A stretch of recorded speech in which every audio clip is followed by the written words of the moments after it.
तर बघा काय शासन निर्णयाच्यात काय म्हटलं आहे, प्राथमिक शिक्षकाकरता 1ली ते 8वी शैक्षणिक व्यावसायिकाकरता आणि शिक्षक पात्रता परीक्षेत TET अनिवार्य करण्याबाबत स्पष्टीकरण, सर्वांची गणना करण्याबाबत. राज्यातील सर्व स्थानिक स्वराज्य संस्था व खाजगी व्यवस्थापनाच्या शाळांमध्ये प्राथमिक शिक्षकांची नियुक्ती 1ली ते 8वी केंद्र शासनाने निर्देशित केलेल्या किमान शैक्षणिक व्यावसायिक अर्हतेनुसार तसेच शिक्षक पात्रता परीक्षा उत्तीर्ण उमेदवाराकडून करण्याबाबत संदर्भाधीन क्रमांक 1च्या शासन निर्णयाने सूचित करण्यात आलं आहे.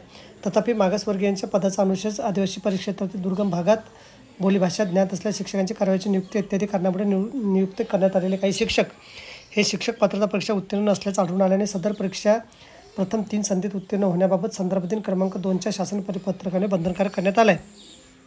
सदर शिक्षक पात्रता परीक्षा उत्तीर्ण होण्यासाठी घेण्यात आलेल्या प्रथम 3 संधीची गणना केव्हापासून करण्यात यावी याबाबत संभ्रम क्षेत्रीय स्तरावर असल्याचे निर्देशनास आल्याने सदर बाब शासनाच्या विचाराधीन होती.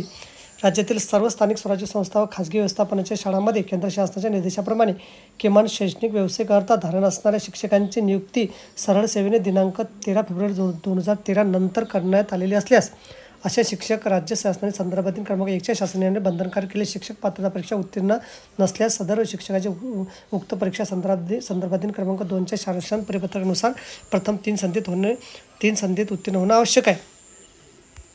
तर बघा इथं सरळ म्हटलं आहे की शिक्षकाची नियुक्ती सरळ सेवेने 13 फेब्रुवारी 2013 नंतर करण्यात आलेली असल्यास म्हणजे 2013च्या नंतरसाठीच TET इथं लागू झालेली आहे.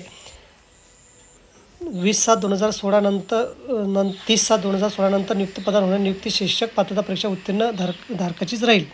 कंत्राटी स्वरूपात शिक्षक पदावर नियुक्तीबाबत संदर्भाधीन क्रमांक 2 शासन परिपत्रक विहित करण्यात आलेली तरतूद कायम राहील.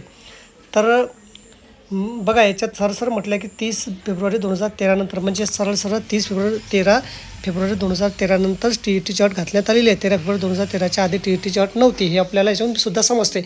तर बघा अशा प्रकारे अत्यंत महत्त्वाची माहिती आपल्याला समजली असेल. व्हिडिओसुद्धा आवडला असेल लाईक करा, शेअर करायला विसरू नका. धन्यवाद.